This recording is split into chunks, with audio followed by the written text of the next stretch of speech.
Nám pokračuje náš odborný program a čeká nás další keynote speaker, kterým sáhneme ještě dál, než jsme zatím byli zvyklí. Většina keynote speakerů, které jsme tady na knihovnách současnosti měli, byli z Evropy, ale už jsme tady měli i keynote speakera z Ameriky.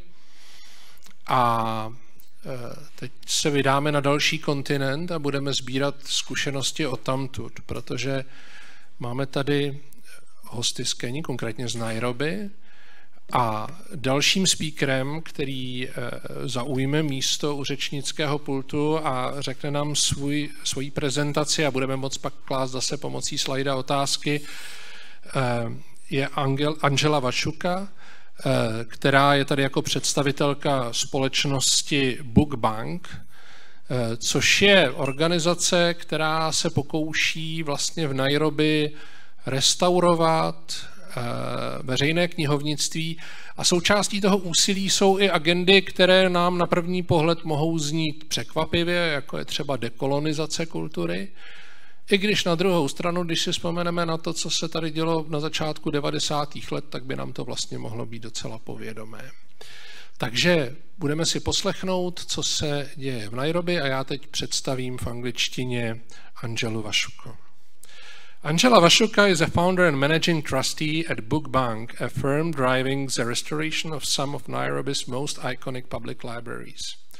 Bunk's flagship project is Nairobi's oldest public library, the Macmillan Memorial Library, and two of its branches in Eastlands, Kalolani Library and Eastlands Library. Sorry for the pronunciation. Wachuka is a former executive director of Kwani Trust, a founding member of the Creative Economy Working Group, and served as a secretary to a national film committee appointed by Kenya's Ministry of Sports, Culture and the Arts to align proposed film legislation. She was an International Arts Management Fellow at the Kennedy Center for the Performing Arts in Washington, D.C., and from 2019 to 2020 was an Africa leader of the Obama Foundation. Wachuka is one of the 5 judges of the 2022 AKO Kind Prize for African Writing and is also publisher at Bunk. Angela, your floors.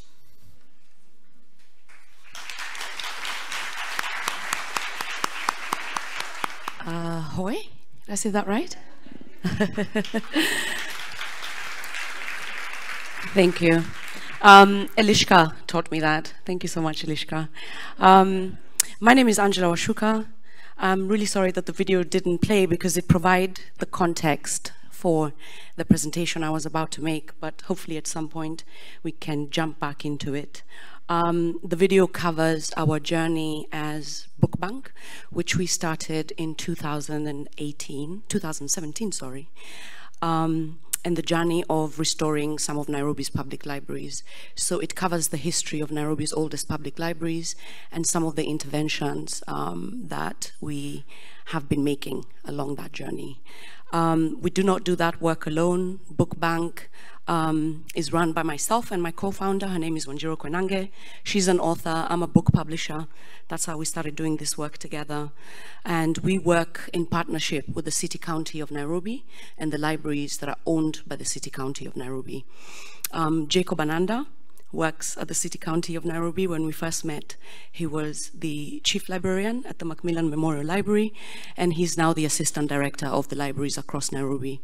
Our colleague from the City County of Nairobi, also Daniel Ngari, is here with us, and he takes care of a lot of things, including talent, social services, and library services fall under him.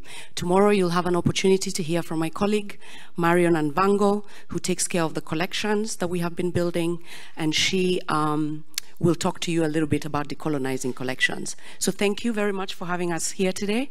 I'm in the unfortunate position, alongside with my colleagues, of probably contributing the biggest carbon footprint to this event, having traveled all the way from Nairobi, Kenya. Do forgive us. We're very happy to be here. So I'll be talking about not this particular library. Tomorrow afternoon we'll be talking about this particular library, so please join us at the workshop. That's the Macmillan Memorial Library. Today I'll be talking about the smaller branches that it has, which are community libraries, and specifically Kaloleni Library and Eastlands Library. I was very encouraged earlier to hear presentations mention the fact that we have a kind of shared vision. Librarians are probably my most favorite people in the entire world, so I'm very happy to be in this room, and I congratulate you all on all the visionary work that you all do. Thank you so much. We are driven by the idea that libraries are community centers, and the way that we began is driven by this love of libraries as storytelling centers, as knowledge hubs, as places where we can learn about ourselves. And in that video that we'll play, you'll also see what the impetus for it is, because the library that started this work was opened in 1931 and was not intended for Black Kenyans. It was only open to European settlers until 1958. So the work that we have been doing has also not just been about decolonizing these spaces, but making them ours. Our vision, I have already spoken about: shared spaces, community centers, the idea that libraries are more than just repositories, not just places where information is kept, but also places where we can do really exciting things and driven by a mission, that they can be inclusive spaces, they're places of shared heritage, and they're also spaces that people can come and have fun in. Someone earlier had mentioned, I think it was you, Thomas, that traditionally libraries have been places where we hear a lot of shh. So we have been working against that. We have quiet spaces, but we also have spaces where you can come and do really, really fun things. This is just part of the team back in Nairobi that we work with. So Bunk is led by the team that you're seeing on the screen. My co-founder, Wanjiro Konange, who's an author, and we draw inspiration and a lot of advisory services from people in other industries, including private equity, who help us to think through fundraising, because we have to raise a lot of money for all the services that we offer in these public libraries. And Anne Miltenberg helps us a lot with our marketing and branding and outreach. We have a dream team, and I'll give you a little bit of context about the makeup of that team. Marion, of course, is in the room, and she takes care of our collections. But context about Kenya is that over 80% of the population in Kenya are 35 years or below. And the median age that we're looking at is 19 years. So a lot of our team also reflects those realities. The very first tenet of our work is architectural restoration. We have so far restored 2 community libraries, and we've done significant work along upcycling, recycling, remodeling the buildings, removing harmful materials, which includes asbestos.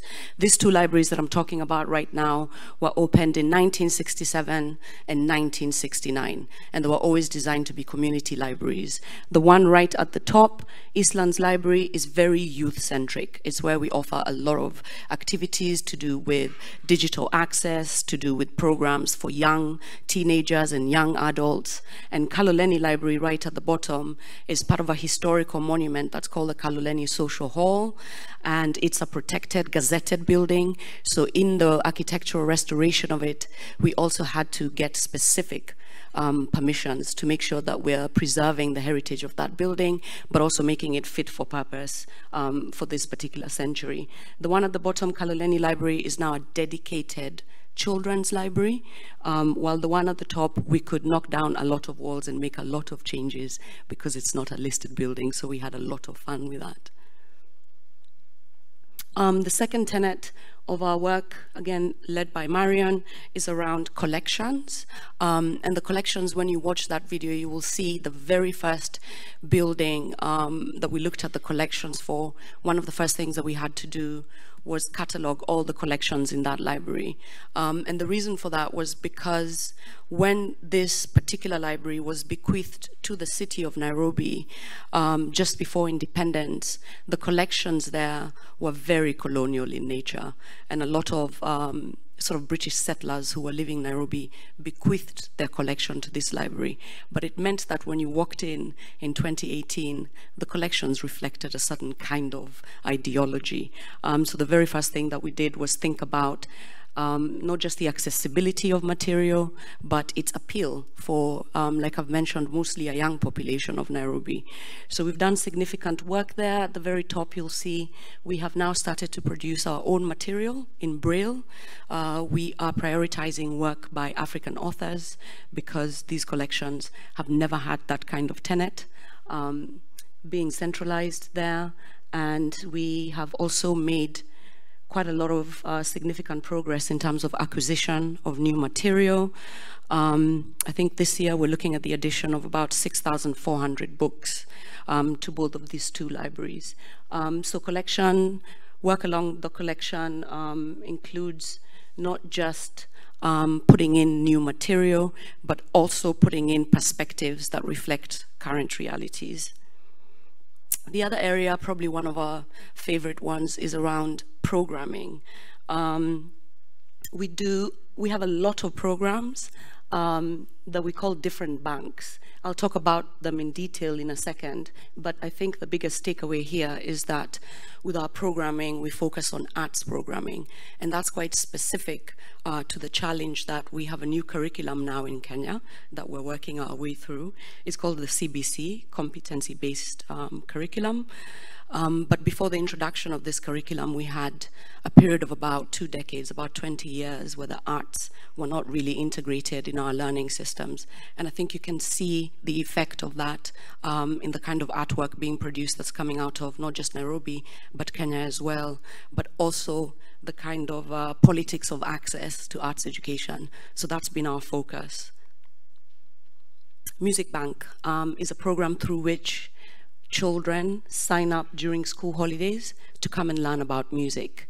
They learn not just musical instruments, but also everything from playing musical instruments to voice lessons, to the introduction of sheet music. We introduce them not just to the kind of classical music, but also music by African authors, by African artists, so they learn everyone from Sauti Sol, who are a very popular band in Kenya, to Miriam Makeba from South Africa. Dance Bank is exactly what it says. It's a dance program that we offer with partners. Again, during school holidays, children come and are introduced to the idea of self-expression through dance, communicating with other people through dance, but also cooperating and having fun at the library by dancing. So we have some dance, a terrace that we've converted into a sort of dance studio, and they do all sorts of things from dance routines to learning more about music and dance. At Bunk, on the library walls, we have a display of the art that some of the children have been producing. We also acquire art from local artists to adorn the walls of the libraries. And again, they're put through a program throughout the school holidays where they're introduced to watercolors and all sorts of things to do with art. Playbank, this one's a recent favorite. It recently won the IFLA award at the next conference at Aarhus in Denmark. And it's a program through which we introduce to children the idea of learning through play. And we work with partners including Lego Foundation, who donate a lot of toys. And recently, for example, to give you an idea of how we use this activity for learning, we had children come and visit that very old library, the Macmillan Memorial Library, and showed them the restoration plans for it. And then the children reacted to these plans by building their own sort of library versions using Lego bricks. Hepa Jam translates into escape the jam. If you have ever been to Nairobi, unfortunately, one of the things that we will offer you is traffic jams, especially around rush hour. So we have a program where we keep the libraries open for 16 additional hours during rush hour, and people can come in and get help with their homework. We hire tutors from the surrounding communities that get help with their homework and help with learning in general, and get to use the library during quiet times for additional hours at no charge. NBO Lit Fest is a literary festival that we've just had an edition of 2 weeks ago. We featured about 40 writers from Kenya and Africa and around the world. And the idea behind this literary festival is to use libraries, public libraries, as the home of literary festivals. And it's particularly special to me because when my co-founder and I met and decided to do this work, we walked into that first public library because we were looking for a space to have a literary festival in. We ended up having that literary festival somewhere else, but it's been particularly special that about a decade later, we've been able to host this at public libraries. So this just happened 2 weeks ago. It was our second edition. Our first edition was virtual because it was during the lockdown. And so a few weeks ago, we were very happy to actually invite people to come to Nairobi and participate in that program. We have an annual fundraising gala, which is one through which we partner a lot with corporate partners in Kenya. They get to buy a table for a premium price. It's the only priced event that we have at the library all year. And through this event, we raise money to cover all of the wonderful things that we need to do the following year. So it's very much a premium event. It's one of Nairobi's most sought after art events. And we have a lot of fun dressing up the building and charging corporate partners a lot of money to buy a table. Another project that we have embarked on as part of this library revitalization is research. When we first started this work, one of our quick realizations was that we didn't know much about the existing ecosystem. So we started by mapping the public libraries and other libraries in Nairobi and then extended it to the rest of the country. Kenya is divided into 47 counties, which are self-governed, and recently library services were devolved, which means that a lot of library services, apart from 3 national libraries, are going to be run by counties. And so we have sent out teams across the country, and what we've done with that data is that we then upload it on the internet, and you're able, for example, as a member of the public, to find the nearest public library to you, to find out what services they have, and where we can avail that information, also what collections they have available. Archives. You will see, this will make sense once you watch that video, but when we started work on the archives of Nairobi's oldest public library, one of the things that we found in the basement was a lot of archives, photographs from the 1800s, gazette notices, meeting minutes from the then City Council, which is now the City County. We've just digitized the collection from the 1920s to the 1940s. The oldest newspaper edition that we found in that building is from 1903. So by working with partners, we've been able to digitize a lot of this very fragile material, and then we're able to upload it. A lot of it is out of copyright. So we're able to make it available to the public for free. It's been a great resource for researchers, for academics, for people who are looking for information, especially about Kenya, pre to post-colonial kind of histories of Kenya. As part of that digitization, we realized very quickly that what we were producing on the internet was a very colonial history, because if you're digitizing material that was produced as part of the sort of British colonialism period, we realized very quickly that we couldn't see ourselves in it. I couldn't see the story of my grandmother. I couldn't see the story of other indigenous Kenyans and their recollections of our own history. So what we have done is launched a project called The Missing Bits, where we crowdsource histories from members of the public. So we have what we call official histories that we've digitized. We then go out to the public and we ask them, where were you during this time? What is your recollection of this time? What was your experience? And it's given us a lot of data. We do this both including oral recording, and make those available again on the same platform on the internet, as well as digitizing of people's own memories. What was the first identification card that you got from the government, for example? What was the first driving license? What was the first passport? What did that look like? And we hope that we can then balance the kind of archives that we're making available to the public by injecting our own personal histories into that. Green Bank is another project that we're very fond of. This is basically our way of trying to be as green as possible in our project of restoring public libraries. So we have all sorts of initiatives under this, including recently partnering to plant microforests, but also monitoring things like air quality in the library, solar energy. We have solar energy installed in both libraries. Excuse me. And recently, when people came for the Nairobi Literary Festival, part of the gift that we give them is seedlings so that they can go away and plant trees when they get to their destinations. We have a podcast, and we have found this to be a really useful way to talk about the archives that we're finding in the library.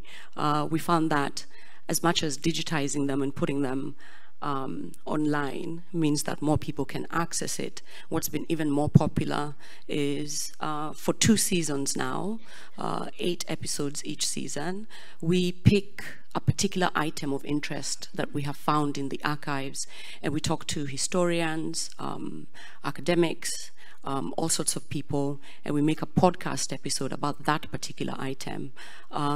So you can find, it's called A Palace for the People, and it's available everywhere that podcasts are available, and I encourage you to listen to it.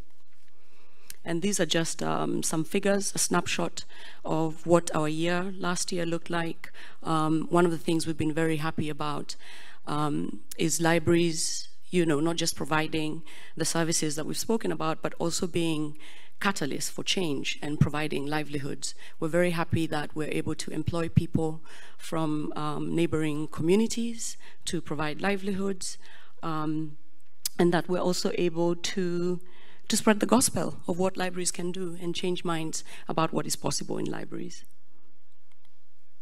And this is how you can get in touch with us. Do look us up online and follow us, please. Thank you.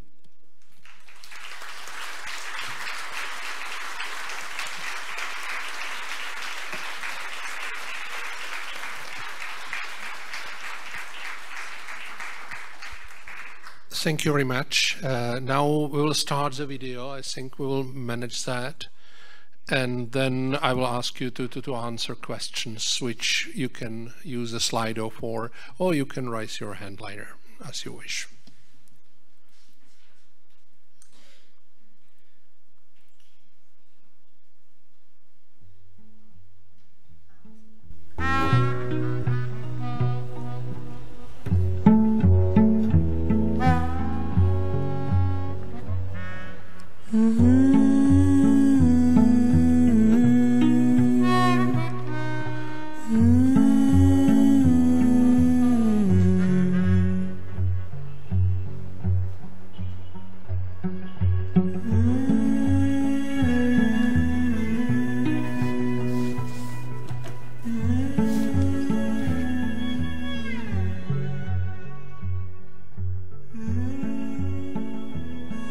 That's Roosevelt's collection. There's apparently only 12 or 11 in the world, and this is one of them. And it's just sitting in an unlocked cabinet.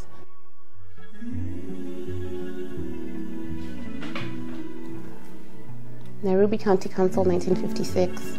Wow. Oh no.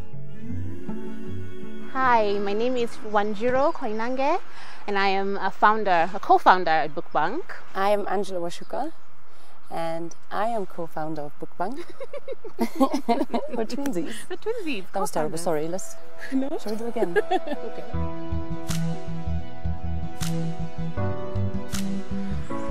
With a country that has the kind of history that we do, I mean, there'll always be more urgent things than libraries. How do you make the intellectual formation of a people an urgent matter? Yeah. And I think libraries have a huge role to play in that.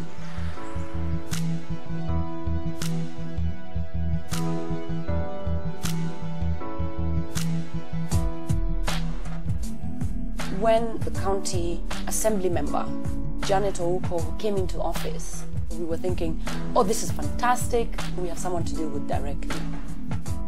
So we were very excited to get that call to say, the paperwork is ready, come and sign it. I remember thinking, no, today's not the day. Shiro's not here. This is such a big moment for us. It's such a moment and a milestone for Bunk. I won't be there to witness it, which is a bit bittersweet, but it's okay.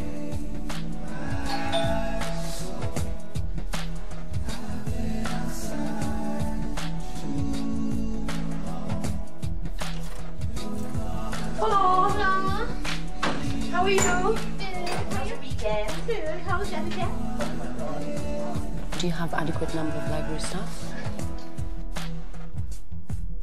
Wachuka and I will jump on a call. Blurbs for front page. So new template by July. Yeah.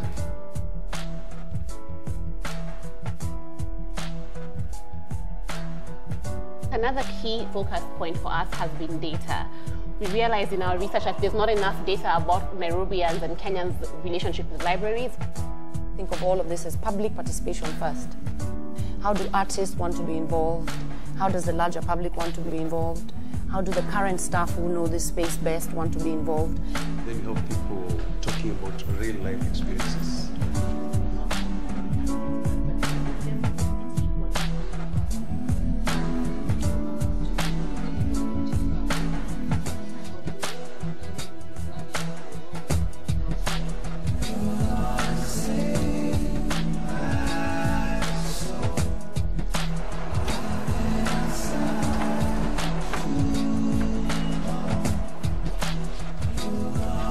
To reflect on the spaces. When we get back, we really want to hear from you about any suggestions you might have. We'll tell you what we're doing, and then we'll give you space to respond.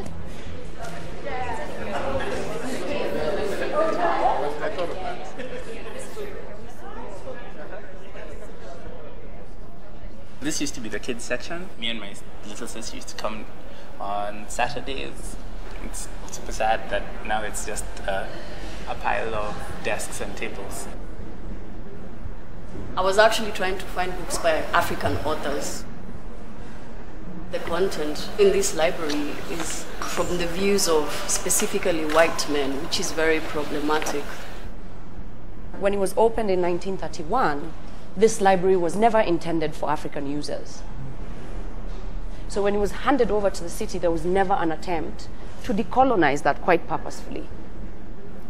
It's something that we're thinking deeply about, and it's a phenomenal amount of work.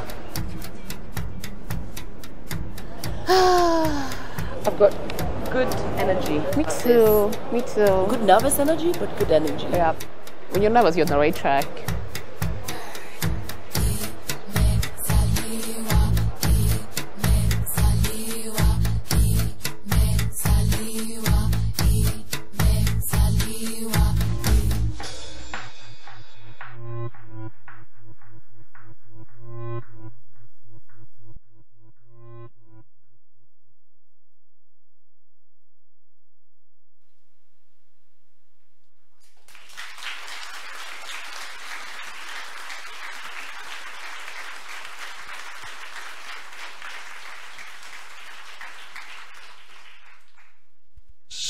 Poprosím o světlo zase v sále. And may I invite you to answer some questions, please. The first you can see, dear Angela, do you have programs for supporting African authors in which they can write their books in the library spaces? Thank you. Yes, I have an answer to this. Recently, when we did the NBO Lit Fest that I just spoke about, one of the things that we hosted was workshops for writers. So we had experienced authors come in and carry out workshops for aspiring and established authors. Ivona Dhiambo, who's a renowned Kenyan author, award-winning, she did one workshop, and Lola Shonein, who's a Nigerian author, also did another workshop. It's something that we're going to be growing and definitely will be having as part of our literary festivals as well. Thank you. I have one question.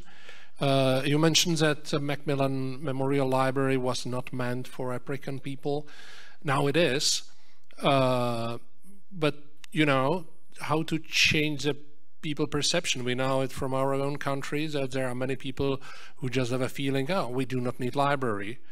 They even do not try to learn what's library about, what library can offer to them.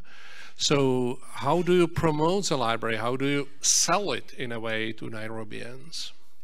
In very many different ways. One of the first things that we did was, with that particular library, was to launch a call out for artists.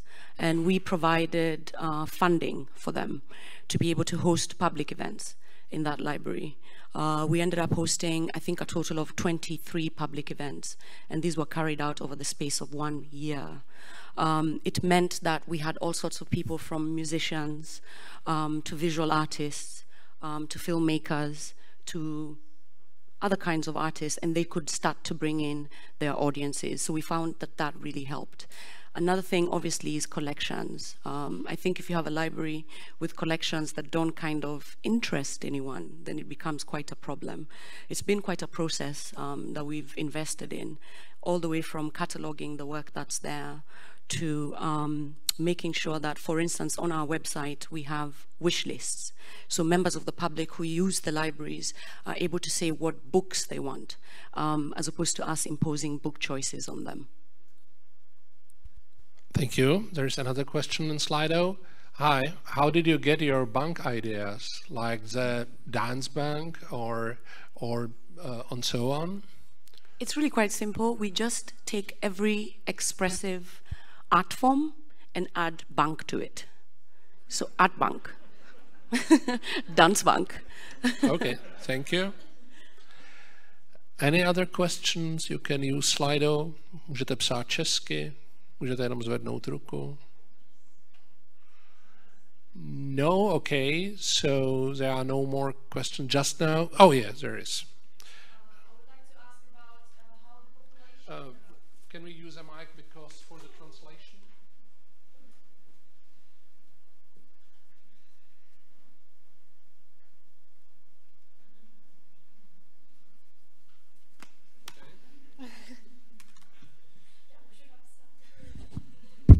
Oh, this is the one.